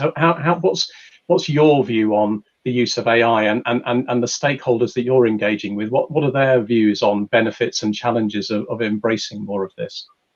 Yeah. So Matt, we believe that AI ML needs to be considered as a friend of human rather than replacing the human. Many people are working on AI ML to just replace human. I don't think so that's going to be feasible even in the next 10 years to come. The teachers have to be there in the system, and AI and ML has to be seen as a support system to the teachers and learners rather than replacing them. So this is one very important learning. If we work on AI ML on this aspect and considering them as a friend of teacher, I think AI ML can go a long way. There are a lot of aspects in AI ML. If you look at it today, whether it is authentication, whether it is face authentication, signature, or handwriting mismatch through AI, or deduplication, building the question bank, remote proctoring, translation, test scoring, auto marking, the significant number of areas. If you look at all these areas, will we ever think that we will replace human? The answer is no. This has to be the aid to the teacher and learner, and that confidence building is very much required. This is my viewpoint on AI ML. And this education to the educators is very important in my opinion. I think you're absolutely right, and Mary, you touched on that as well. I think a little bit in your presentation, and then in the little show reel that was played while we were in the networking break. If any of you watched that, you'll remember that I talked to this point too. That I always think that AI isn't misdescribed, because AI does mean artificial intelligence, but I always think it is better described as augmented intelligence, because it's there to support that process, not replace it necessarily. So no, that's great. Thank you all for your thoughts on that. I want to turn now, because I think it would be remiss not to the impact of the pandemic on the assessment process, because we all, wherever we are in the world, have been through quite a tumultuous time in education, and within assessment particularly, around the way that the pandemic has impacted on assessment delivery. And certainly in the UK, we've seen quite a shift in certain sectors, I think particularly work-based learning and universities, to the use of open book exams. So for those watching this who aren't familiar with the open book concept, it's where we're trying to not worry so much about knowledge recall, giving the students access to the information that they need. But the test and the thing we're really trying to understand is how good they are at applying that knowledge into the context of their work or whatever it is that they're being tested around. I wondered whether you all felt that was a good thing, the shift and the rise, if you like, in more use of open book assessments. and whether you thought that it might spread beyond those initial areas where it's gained some resonance in work-based learning and universities. Particularly, I'm curious about schools and colleges. Can we see a point where summative assessments become more open book in their approach in schools and colleges? Is that a desirable thing? What are your thoughts? Who would like to go first on this? Helen, do you want to kick us off? Is that putting you on the spot? I guess it depends on what sort of subjects we're talking about. I think if you're talking about something that's, I guess, sort of maybe more knowledge and skills based, I have a maths background, so that's where I naturally go to, I guess, when I'm giving responses to questions. I'm wondering maybe less so if you've got sort of worked methods that you might be seeing in questions, but it very much depends on the style of the assessment that we're talking about. If it's something where the methods that are needed aren't signposted, so it's a much more strongly reasoning focused where you need to tease out what's needed, maybe there is a place. I think there may be for some other subjects more role, but I'm not convinced fully at the school-based level yet, I must be honest. Okay, no, thank you for that. But Pat, you do quite a lot internationally. I was wondering whether that phenomenon had been seen beyond UK shores, that shift. I mean, that was one of the submissions for the Summative Assessment Award, was the work that was being done by University of Pretoria, where they were saying, look, people are going to communicate, they're going to use WhatsApp or WeChat or whatever it might be. So they actually created their own chat tool and embedded it in the assessment process, because they said, look, we can't do high stakes testing, so we're going to make it into an open book type format. Now, I think the jury's still out about whether that's effective and if that's the right way of doing things, but I think it's unavoidable, but also that the way we're doing assessments hasn't fundamentally changed. I know there's an argument about whether standardized assessments are the best way of assessing knowledge, etc., but I think that they are here for a little while yet. But I think other countries are looking at it, but there's still very much that traditional, people like to have summative tests at the end of the academic year, and they take them in the same way, because that's what people are used to, and the people making decisions are used to doing that. So, I mean, we've got our own regulators in the UK, so I think perhaps it might be in a less regulated sector where it might be more easily adopted, where the organization that's making the decision can say, do you know what, we're happy with that. Do you know what, we don't have to have an end test. If we can demonstrate that a learner has made progress, has learned the information, do we really care whether they can recall it or they've looked it up? It's the outcome that's important rather than being a memory test. So I think it will be done more and more, but I think it's going to take a while to make it in the UK and the US and those more established markets, unless it's something very, very specialist. Okay, thank you for that, Pat. Anyone else wanted to come in on this? Viral, did you have a thought on this? Yeah, I have a viewpoint on this. See, based on my interaction with students and teachers, there are 2 points that I figured out on the open book exam. One is, see, this open book exam is always perceived as very difficult, because students feel that if it is an open book exam, I don't know whether the syllabus and the curriculum, whatever is asked in that, whether it will be really, I'll be able to clear that. So there is an anxiety factor when you go for open book exam.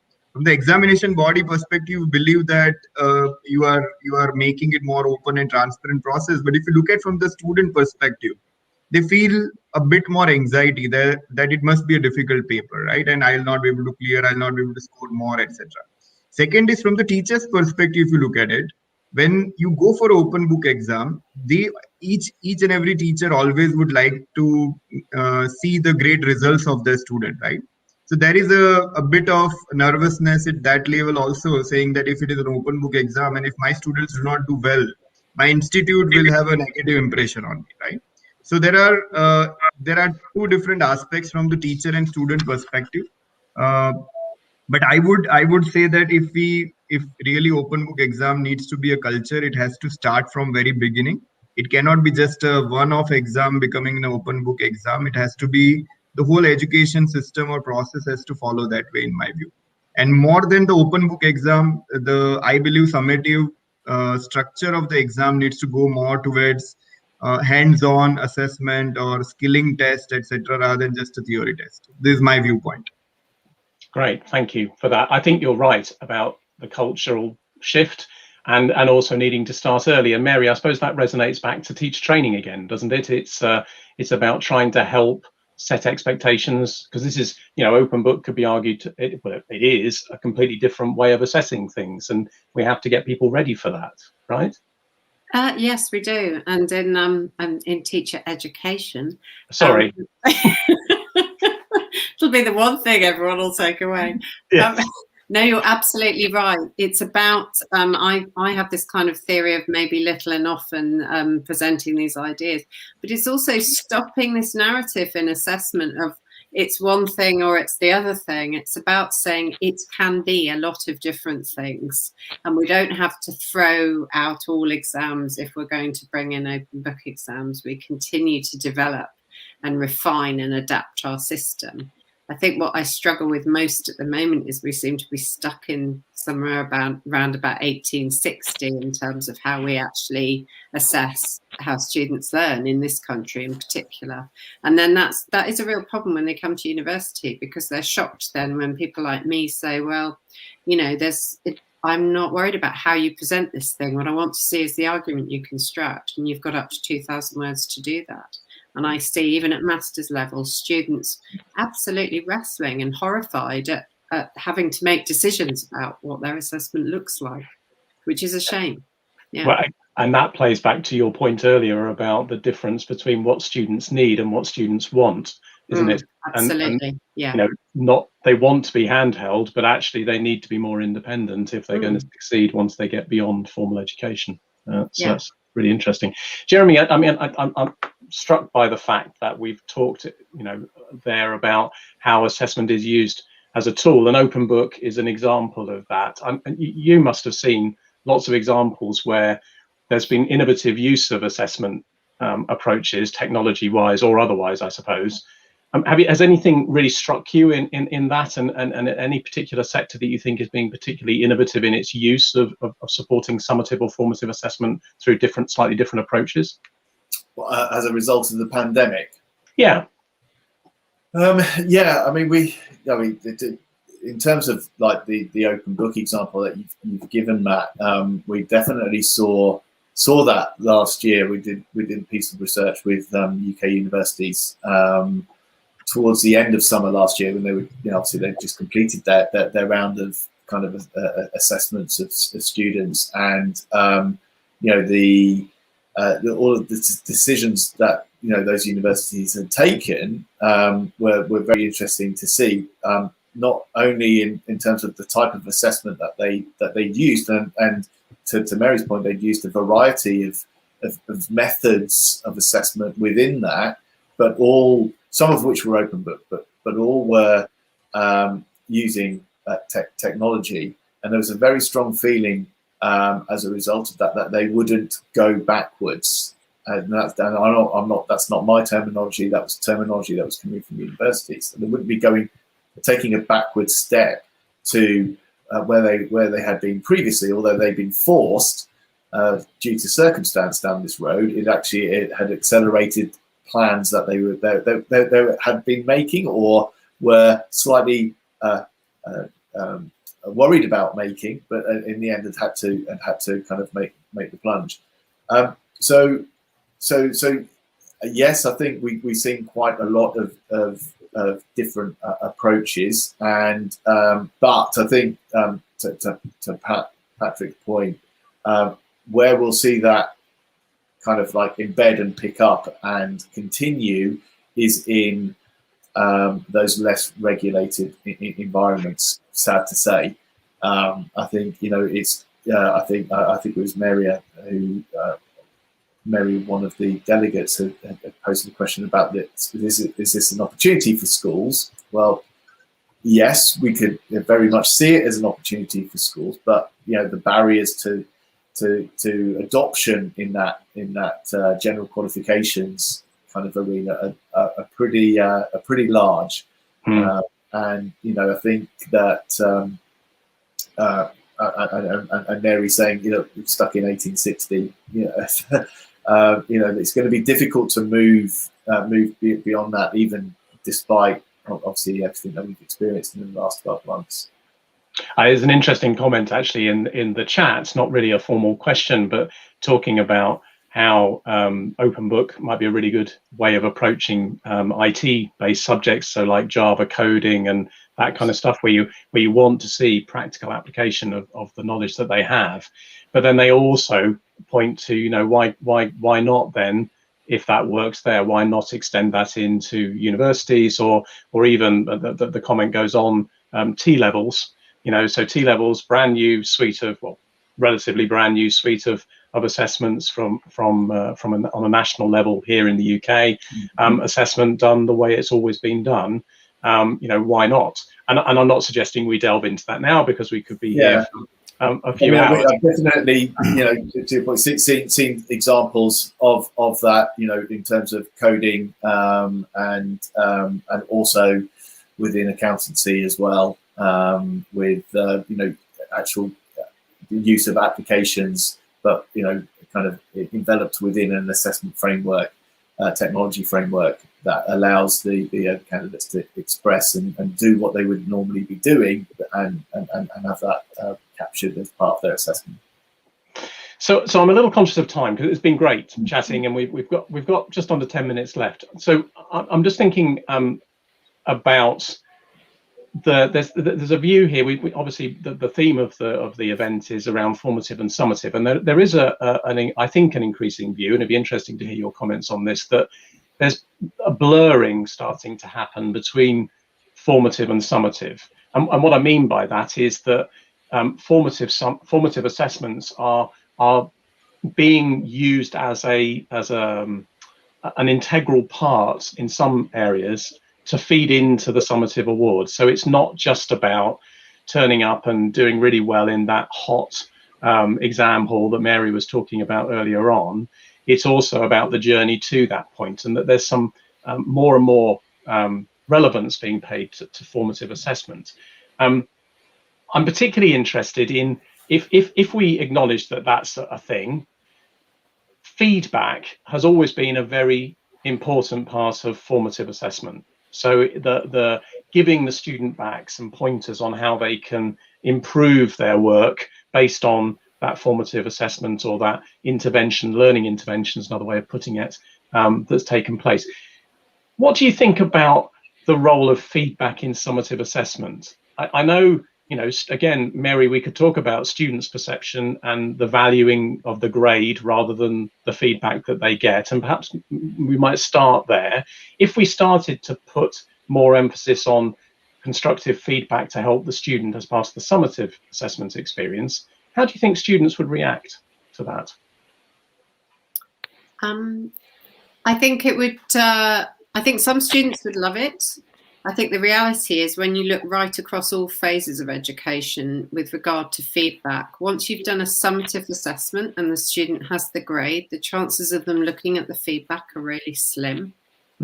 So, you know, those of us in academia do sneaky things like not allowing students to see the grade till they've read the feedback and things like that. We've tried all sorts of things, because it's really interesting that culture is invoked from school from very early age, and you see it in lots of different countries as well. It's not just an English phenomenon. So I think it is an issue, and it's just part of this literacy thing. I'm sorry to sort of bang on about the same thing, but I think this is what it comes back to: is helping people understand, is it that you just want or need a grade at this point, or do you need something else to move you on further? And that's the reality of it. And for some tests, perhaps some very specific summative tests, you might not need a great deal of feedback. You need to just know at that point, I've done that, so that will signal I'm moving on to the next thing. Whereas I think there are other things where you might need to know more about actually even how you took the test or what you were doing in it. That helped. Yes. Yeah. No, that's a good point. And Helen, in the context of national tests again, you know, where we've seen some shifting between purely summative to more formative pieces, what's the role of feedback in the national test context, do you think? I think I might start by going back 20 years. When I was working in England on the SATS test back then, we did do a project for a while, which was called Implications for Teaching and Learning, where we brought in lots of markers and coded responses from the SATS tests and produced materials that identified common errors, different methods, and how successful they were for learners of different abilities. So this isn't a new concept, but I think when we were back predominantly paper-based, it was a lot harder to do. So it was probably only dabbled in for programs that had the money that could do that. Whereas now we're in a world where the technology can do that for us a lot more readily. In Scotland, we're obviously providing feedback primarily for teachers rather than learners in this instance, although I would see no problem in providing feedback to learners. That was just the way this particular program has been set up. But again, I think we've got more educating to do in terms of what you do with this information. I think a lot of schools have seen reporting and feedback as the realm of the school leadership team to go away and do something with, when really, if we're talking about which questions across different curriculum areas children are getting right and wrong, and are there patterns across the class, that's something that can be really powerful for the teacher in terms of identifying areas where they can be focusing their future learning. So some people are doing it and are doing it well, but it's still feeling like a new area, particularly I think probably when it's coming through from national assessments that aren't quite been imposed by the government. And there's not the accountability measure there in Scotland, or indeed in Wales, that there is in England. But I guess you're not necessarily choosing to do it in the same way as you might be if you're going out and purchasing a scheme because you've got a genuine reason for wanting something specific. Yes, no, I get that. Thank you for that. That's a really good point, and some comments coming through on the chat that wholeheartedly agree with you there, Helen. I'm conscious to that, actually, Matt. Of course you can, Pat. Wasn't there a move for the GCSEs and A-level for the students to get back their exam papers at the end of it? Now, obviously, COVID, we're lucky to have exams at the moment, but I'm sure, I know there's organisations that do e-marking like our own. I'm sure that was one of the things that was going to happen, where students would be entitled to see their exam paper. Now, whether that will happen or not, I don't know, but that to me sounds ideal. I guess the concern is everyone's then going to query about whether it was marked properly and everything else, but why wouldn't you? Yeah, that's less. But I suspect that's less to do with feedback, or get a student wanting to get feedback than obviously wanting to see if they could look at their grades. I mean, feedback's hugely important, and I think that we, as we go through life and move into the workplace, we come to value feedback more, which is a shame. And I think when we need to start to embed it at a much younger age, so that kids, as they progress through the education system, it's not just about as Mary says, they're looking for their grade and then they I've got my grade and I move on. It's about much earlier than that, embedding in them the power of feedback to help them, and then so that when you do get into your exam sessions and then further into workplace, you're much better prepared for that, because feedback comes in all sorts of different forms, and I think that's the challenge for us, more societally and culturally, to kind of try and embed that in a much younger age. No, a good point. Viral, anything to add on the feedback point? Yeah, so in India, if you look at it, there is a process of sharing the feedback by some of the institution and universities after the summative exam. But most of those processes are towards the re-evaluation or rechecking, etc. So I don't know whether there's much value to the student, because he has already moved to the next step, right, when the summative exam is over, right? So there is a mindset that, okay, I just have to move to the next step and more worried about the next step rather than worried about my previous thing. So there processes of feedback exist, but they are more towards checking, recorrection, re-evaluation, etc.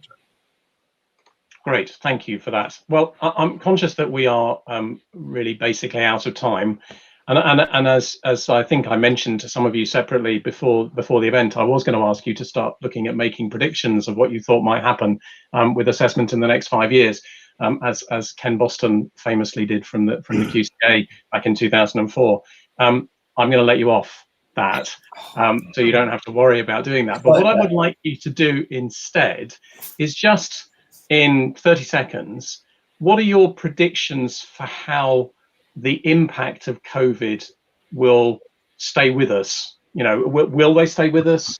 Will they stay with us for very long? Do you think people, there was a comment from Marianne from the Chartered Institute of Educational Assessors in the chat. Will we go back to the way we were with assessment? Viral, what's your thought on this? Is it here to stay? I believe we'll be back to normal very soon, and the assessments will go back to the way it was happening very soon, maybe 6 months, 9 months down the line. Okay, thank you for that. Pat? I'm much more cynical. I think that this is going to be here to stay. I don't think there's going to suddenly be a stop in the potential risk of COVID, but I think what it has highlighted is that, I mean, countries I mentioned about international, Kenya lost an entire academic year. There's no school for a year. That's a whole generation that are going to have an impact because they've had to stay behind. And then the next generation, because they've got twice as many kids. So I think what it means is we have to have an online learning option for every school everywhere in the world. I'm not saying it's going to happen overnight, whatever, but I think there has to be the use of technology in both learning and assessment to enable schools to be able to carry on if this happens again. To have a contingency plan, basically. But hopefully it's not contingent. Hopefully it becomes a norm of students being able to learn at school and at home at the same time. Yeah, good point. Jeremy? I think it depends on which sector you're perhaps looking at.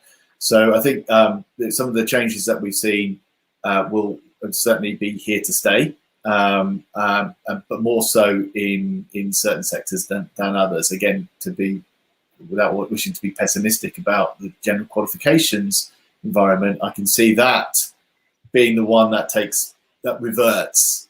Is the one that kind of says, okay, look, although we know we can't have this situation again, we probably don't think it's going to happen again, and they'll be the ones that will kind of take the step backwards to more traditional methods. Whereas I think most other sectors, certainly I know within the university sector and professional education and what have you, that's less likely to happen.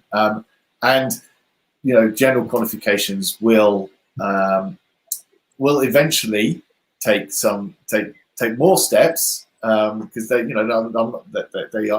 have been taking steps, but I don't think this isn't the thing that's going to push them right over the edge into embracing sort of more technology. No, I think that's a good point. Mary, what are your thoughts on this? I think in higher education, the shift has actually happened because we were pushed. I think a lot of people have actually realised, gosh, this change in what we do and how we work and how we educate has actually had a lot of positive elements, as well as it being absolutely exhausted and we're all shattered at the moment, just like all teachers are in schools. I think I'm more pessimistic about what's going to happen nationally in schools. I think that there is a lack of political will there, and I think also the inequity that I mentioned in my talk is a huge issue. And the problem is that for the government, certainly at the moment, is that COVID blew that out into the open. It made it public. And I think that has to be dealt with, and it has to be looked at, that idea that all this so-called equality didn't actually exist. And this is a real issue going forward, and something that needs to be taken seriously, in terms of what the pandemic's done. I think, as Patrick said, and as Viral said, just the amount of learning loss that's gone on, and Ofqual's doing research into this at the moment, is vast. And I've been talking, long into the evenings with a 17-year-old recently about what's happening this year, then what's going to happen for her exams or not next year. So I think the issue with assessments and COVID for national testing is going to run on for, I wouldn't be surprised if 2 or 3 years' time we finally get back to some sort of norm, but I'm not sure what that will look like. No, I think that's a good point. I think your point about inequality, by the way, Marianne from CIEA has picked that up in the chat as well. I think it's a very good point. We've got to make sure that whatever we do, we try and tackle that particular piece in whatever way is best. Helen, just to close us off, what are your thoughts on the predictions of what's going to happen? I mean, I guess to sort of stick with the national assessment arena, having assessments online and been formative in Scotland and Wales, I think has become a tool to support teachers as they try to make sense of where the learning loss has been and where they need to make up. So I guess, like fellow panelists, I'm a little bit sceptical about what might happen in the long-term future, but an aspiration that in England we've not had SATs for 2 years. Could this be a motivation to think about how assessment might change and to look across the borders to see what's happening in other countries? We'll see.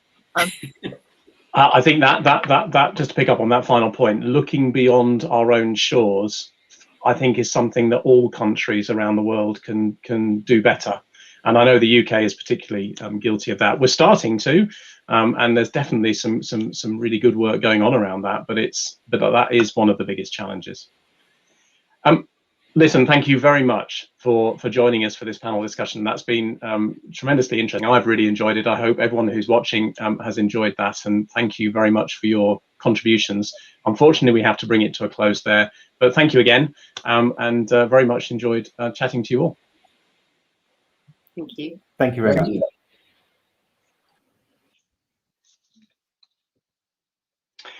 So, as I say, I hope you enjoyed that panel discussion and that it provided you with some insight into people's thoughts around those topical areas. And thank you very much for the contributions through the chat to that discussion. We're going to go briefly now to talk to the winners of the 2 awards. And I'm delighted to be joined by Chris Ryan from Monash University. Chris, thank you very much for staying up so late to join us today, because I guess it's past midnight where you are right now. And Andrew Flood from COO from Prodigy Learning, the winners of the Best Formative Category Award. Thank you very much, and many congratulations to you both on your wins. We haven't got a huge amount of time, but one of the things that I think is really important about the awards is helping to use the awards program to propagate better understanding of what's possible in the world of the assessments, so that we get, you know, a greater uptake of innovative technology uses. Chris, I'm going to be a bit mean and say you've got a minute, but can you just sort of summarize the key points about your project? Oh, look, I think one of the key things that we've done is we've gone from discipline to discipline, getting academics to see how they can get on board with what we've got, and really inviting them to reimagine how they do their assessment, whilst also having, in the end, we had about 600 students co-develop the platform from their perspective. Perhaps more interestingly, though, in terms of the conversation that was just had with the panel, is where we're going and what we've already got there as well. You know, we've got 12 and 24-hour exam windows for some of our assessments, take-home exams, not only just open book, but design-based work in engineering, which is one of the more highly accredited courses that we have. And that's how they wanted to use our e-assessment platform. When we're looking at IT, they very much are leading to get us to have a specialist software environment embedded in the platform, so that they know exactly that the students can use that environment in a way which is not just manipulating data or answering questions, but being able to show that they can work within that environment. And there's a whole raft of different approaches that they've got there. It's interesting that we've then had to talk to all of our academics to start thinking about divergent type questions, divergent thinking, as opposed to convergent thinking questions. That's been a really big push for us. And I think as a whole, in terms of transitioning academics across all of our disciplines, we've been saying, look, let's just get everyone onto the platform, get everyone to be able to replicate what they can do. And then as a university, start a conversation of what do you want to actually do in the assessment of our students? And that is fortunately where we are right now. That's fantastic. I mean, I think that critical mass thing is critically important, isn't it? To get people to engage with it, to get people to understand that it's just a tool that you can use, and you have to think about how you want to use it. But it's, you know, it's no different from a pen. You just got to think about how you want to use it and how, what sort of assessment is most applicable to that particular piece. So thank you for that summary. Andrew, moving to your project, which was focused on the formative side, I know some of the themes that came up in the last discussion, the panel discussion around equity, was important in your project. Can you tell us just a little bit about the project that you guys were involved in? And absolutely. And look, it's fantastic to be here today, and obviously thanks to the EAA and to the sponsors and everyone else. This really came as a passion project for us as a business, bringing together. We're all of us on this event passionate about e-assessment. We've got a particular interest in digital skills, and this product was all about opening up a pathway to engage young learners in computer science, in coding. So it's a curriculum, assessments, and ultimately credentials delivered through the medium of Minecraft. So delivered through the most popular game in the world and assessed on our Skillify assessment platform. Really about using game-based learning to break down two barriers: engaging younger and critically more diverse learners. So engaging a wide landscape of learners at an earlier age in computer science. We know those minds are made up early. So game-based learning to hook them in. And then also make it easy to teach. So to have a package solution that allows the teachers to work through learning activities delivered through a gamed environment, and assess the kids through that environment with the aim of them achieving standards-based credentials through the program. And to one of the points raised on the last panel discussion, the question about the link between formative onto summative assessment. The program actually concludes with a capstone credential, which is a summative exam, a more classic online exam that's delivered, and indeed is the formal outcome recognized on a lot of the US state lists, where we've had this program adopted in a lot of states over in the US, and indeed it started in the UK and worked its way out to other parts of the world. So fantastic to have this recognition tonight, and I think it ties very well with some of the themes that have been mentioned. Yeah, no, brilliant. Thank you very much for that, Andrew. Thank you again both for joining us. It's really great to have this chance just to chat briefly about your projects. And what we're hoping we might be able to do is run a webinar later in the year where we can exemplify a bit more about the projects and give you an opportunity to share a bit more about what you guys have been doing. Because as I said a couple of minutes ago, that's the most important thing about these awards. Yeah, absolutely, it's about applauding and awarding your efforts, but it's fundamentally about enriching the sector as a whole with examples of best practice. So thank you for submitting. Many congratulations on winning, and thank you again for joining us at the awards ceremony. Thank you very much. Thank you. Thank you. So just to bring things to a close, thank you again for sticking with us. I hope you've enjoyed the event today. I've got a couple of thank yous to give out. Before I do, I want to extend that note of congratulations to all of our finalists. I think it's often underestimated how much becoming a finalist means in the awards program. I mean, if you take some of the categories where we had multiples of tens of entries into each category, to be shortlisted is a big thing, and so many congratulations to everyone who succeeded in being finalist, finalized in their category. Apologies, and especially to our two winners today. I want to say thank you to our sponsors again. As I said earlier on, we can't do any of this without our sponsors' support.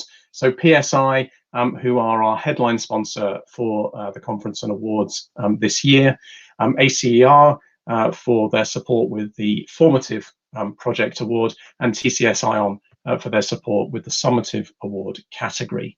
I also want to extend a thank you to Surpass from BTL, who have provided us with all the technical support. And on a more personal note, the people behind the scenes that you don't see in these events. So my thanks to Tim Burnett, the chair of the EAA, to Gareth Hopkins, one of the EAA board members, to Graham Hudson, another member of the EAA board, who coordinates the interactions with all the keynote speakers for the events, to Tracy Shrimpton from Sixth Sense Marketing, who's been helping us promote the awards, and last but not least, to Karen Pernies, who, as many of you will know, does a huge amount of work in supporting the events and the marketing of the awards. And usually I embarrass when we have a physical ceremony by awarding her with a bouquet of flowers. Karen, a virtual bouquet of flowers to you for your help and effort with this first of our series of 4 events. Obviously, a big thank you to everyone for joining us, and I hope you have found the whole ceremony and the conference side of the event useful. If you have, please join us again next Tuesday on the 15th of June between 3 p.m. and 5 p.m. again, so exactly the same time, 3 p.m. to 5 p.m. British Summer Time, when we're going to be celebrating the champions of change and looking specifically at the innovation and transformational project categories and talking about that whole area of change in a great more detail. We have, as we have throughout the event, got the AirMeet networking platform running in the background. We'll keep that up and running for another 10 or 15 minutes so that you can go and network there with people who have been at the events, talk to the finalists, talk to the winners. If Chris can stay up for a little longer, then you have the opportunity to find out a little bit more about the projects there. So if you weren't already logged into the AirMeet platform, it's quick and easy to move across to from the live stream. If you just come out of the live stream, go back to the conference website, click on the live link, and you'll get the option to click on Engage and Network. If you follow that option, it'll take you to the AirMeet platform. So, as I say, thank you very much for joining us. I really hope you have enjoyed the event. Thank you to all of our sponsors, to everybody who entered the summative and formative categories this year, and to our finalists and winners. And there's that link on the screen. If you want to join us on the networking platform now, go to that link if you're not already signed into AirMeet, and that will give you the option to click on Engage and Network, and that will take you to the AirMeet platform. So without further ado, I'll leave it there and look forward to chatting to some of you on the AirMeet networking platform very shortly. Thanks very much.